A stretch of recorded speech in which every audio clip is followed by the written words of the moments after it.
Hi friends, எல்லாருக்கும் வணக்கம். கொஞ்சம் கேப் ஆயிடுச்சு. ஏன்னா எல்லாம் கல்யாணம் மாற்றி மாற்றி கல்யாணம்னுட்டுன்னு போயிட்டு இருந்தேன். இதே சரியாக இருந்தது. திருப்பதியில் ஒரு கல்யாணம், அப்புறம் சென்னை, இது ஊரெல்லாம் சுற்றின்னு வந்து டயர்டாக இருக்கோமா. எதுவுமே எல்லாம் இத்தனை நாள் சாப்பிட்டு போர் அடிச்சு போச்சு. கல்யாணம்னு சுற்றி சுற்றி உடம்பும் டயர்டாகிடுச்சு. இப்போ நம்ம என்ன பார்க்க போகிறோம், ஈவினிங் ஸ்நாக்ஸ் தான் செய்ய போகிறேன். என்ன செய்யறதுன்னு பார்க்கலாமா? ஒரு சிஸ்டர் சொல்லியிருந்தாங்க, இந்த கீ ரைஸ்லையா இல்லை ஃபிஷ் குழம்புலையான்னு தெரில, இதுலேயே ஒரு சிஸ்டர் வந்து வெஜிடபிள் கட்லெட் வந்து ட்ரை பண்ணுங்க, வெஜ் கட்லெட் ட்ரை பண்ணுங்க அப்படின்னு சொல்லியிருந்தாங்க. அவங்களுக்காக தான் நான் இது செய்கிறேன், ட்ரை பண்ணுறேன் சிஸ்டர். உங்களுக்காக தான் பண்ணீங்க சொன்னீங்கன்னு தான் பண்ணுறேன். என்ன தேவைன்னா, கேரட்டு கொஞ்சோண்டு ஒரு கேரட்டு தாங்க எடுத்தேன், ஒரே ஒரு கேரட்டு இதை போல் கட் பண்ணி வச்சுக்கோங்க, குட்டி குட்டியாக கட் பண்ணி வச்சுக்கிட்டேன். அப்புறம் கொஞ்சோண்டு பீன்ஸு, ஒரு 5-6 பீன்ஸு தாங்க கட் பண்ணி வச்சுருக்கேன்.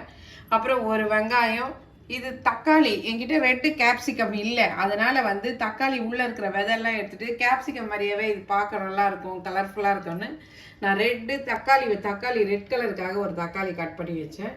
இது வந்து கிரீன் கலர் கேப்சிகம், இதுவும் பொடியாக கட் பண்ணி வச்சேன்.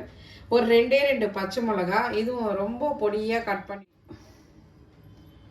அப்புறம் வந்து உருளைக்கிழங்கு வந்து ஒரு 4 உருளைக்கிழங்கு, மீடியம் சைஸில் ஒரு 4 உருளைக்கிழங்கு வேக வச்சு இதை போல் மசிச்சு வச்சுருக்கேன். அப்புறம் வந்துட்டு ஒரு 2 ஸ்பூன் கார்ன்ஃப்ளவர் மாவு வந்து கரைச்சி வச்சுக்கணும். நம்ம இதை துவச்சிட்டு நம்ம பிரெட் க்ரம்ஸில் வந்து கேஸ் ஆன் பண்ணிக்கலாம். இப்போ இதெல்லாம் நம்ம வதக்கலாம்.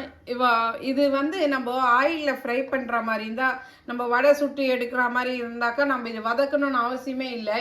இந்த உருளைக்கிழங்கு மட்டும் வேக வச்சுக்கணும். இதெல்லாம் ஒரு பவுலில் போட்டு பசைஞ்சிட்டு நம்ம அப்படியே ரவுண்டாக வடை மாதிரி இது இல்லை டிப் பண்ணி போட்டுடலாம். நான் வடை எண்ணெயில் போட போகிறது, ஆயிலில் போடல. நான் ஷேடோ ஃப்ரை தான் பண்ண போகிறேன், அதனால் இதெல்லாம் கொஞ்சம் வதக்கிக்கிறேன். அதனால் எப்படி செய்கிறேன், இந்த மாடல் ஏன் ஸ்டைலில் எப்படி செய்கிறேன்னு பார்க்கலாம் வாங்க.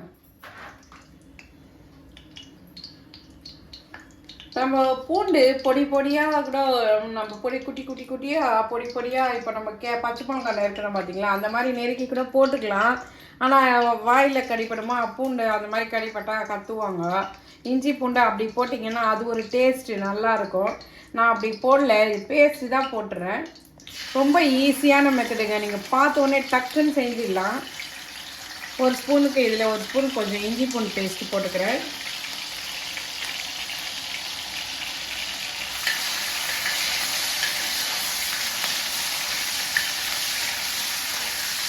வெஜிடபிள்ஸ்லாம் பசங்க சாப்பிட மாட்டாங்க இல்லை, அவங்களுக்கெல்லாம் நம்ம இந்த மாதிரி செஞ்சு கொடுத்தீங்கன்னா ரொம்ப ஸ்ட்ரென்த்தாகவும் இருக்கும். ஈவினிங் ஸ்நாக்ஸாகவும் ஆகிடும். ஸ்நாக்காகவும் ஆச்சு, ஸ்ட்ரென்த்தாகவும் ஆச்சு. 2 in 1 போயிடும். இப்போ வெங்காயம் போட்டுக்கலாம்.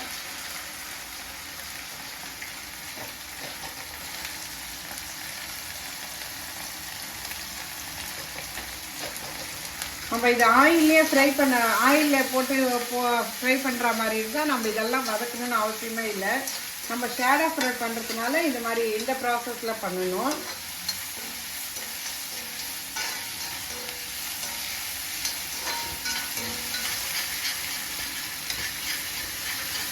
ஃப்ளேம் ஹைலியே வச்சுக்கோங்க.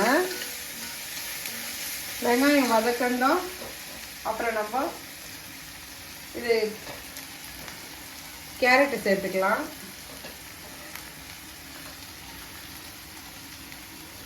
கேரட்டு, பச்சை மிளகா, பீன்ஸு எல்லாம் ஒட்டுக்காக போட்டுக்கோங்க.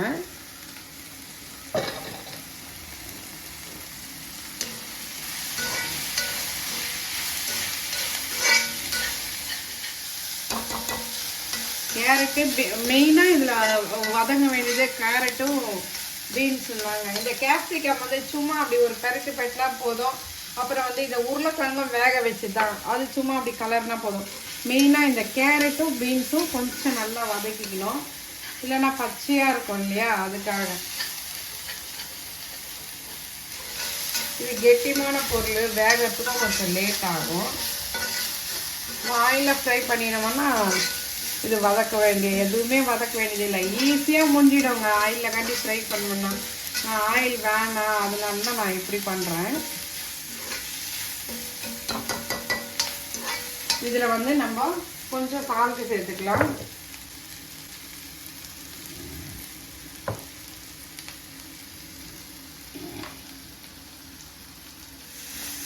இப்போ இதில் மஞ்சள் தூள் போட்டுக்கலாம்.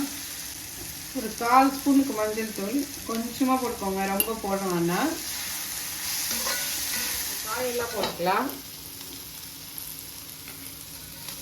கேப்சிகம், தக்காளி, அப்புறம் வந்து கொத்தமல்லி, புதினா இருந்தால் கூட போட்டுக்கோங்க, நல்லாயிருக்கும். புதினா இல்லை, நான் இருக்கிறத வச்சு செய்கிறேன். நான் போட்டுக்கலாங்க.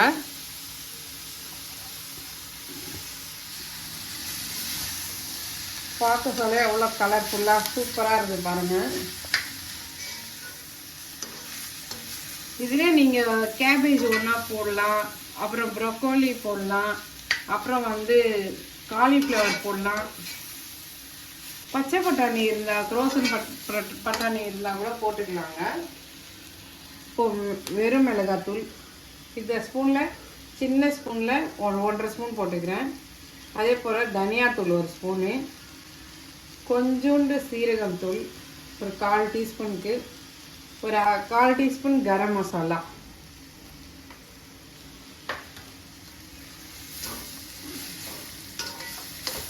இதெல்லாம் நல்லா கலந்து விட்டுட்டு இது ஆறட்டோன்னு பார்க்கலாங்க எப்படி செய்யறதுன்னு. இது ஆறட்டும். இது நல்லா கலந்து விட்டுட்டு ஒரு தட்டில் மாற்றிக்கினே நம்ம ஃபேன் காற்றுல ஆற வச்சுக்கலாம். ஆற வச்சுட்டு ஆறட்டோன்னு பார்க்க. நல்லா ஆறிடுச்சிங்க.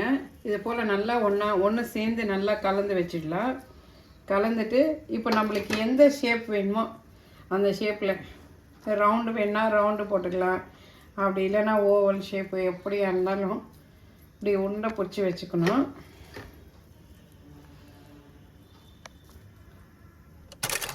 இதே போல் எல்லாம் இந்த ஷேப்லேயே வச்சுக்கோங்க. இந்த ஷேப்லேயே இல்லைனாலும் நீங்கள் ரவுண்டாக கூட நீட்டாக போட்டுக்கலாம், எப்படின்னா போட்டுக்கலாம், உங்கள் இஷ்டம்தான். ஓவலாக கூட போட்டுக்கலாம். இப்போ இது கார்ன்ஃப்ளவர் மாவில் இப்படி டிப்பி எடுத்துகிட்டு, கார்ன்ஃப்ளவர் மாவில் இப்படி மூற்றி எடுத்துகிட்டு, அதுக்கப்புறம் இந்த பிரெட் க்ரம்ஸில் போட்டுட்டு இப்போது இந்த ஆயிலில் வச்சுக்கணும்.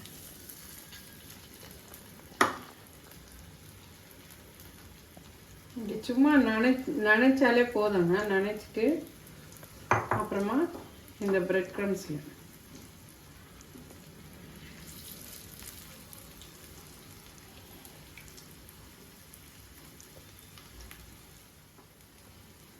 நல்லா கோட் ஆகணும். எல்லா சைடும் நல்லா கோட் ஆகட்டும்னு நம்ம இப்படி வச்சுக்கலாம். இப்படி நம்ம இப்படி நீட்டாக கூட வச்சுக்கலாங்க. ஓவலாக கூட நீட்டாக இப்படி ஓவல் ஷேப் பண்ணிட்டு வாட்டா இப்படி கூட வச்சுக்கலாம்.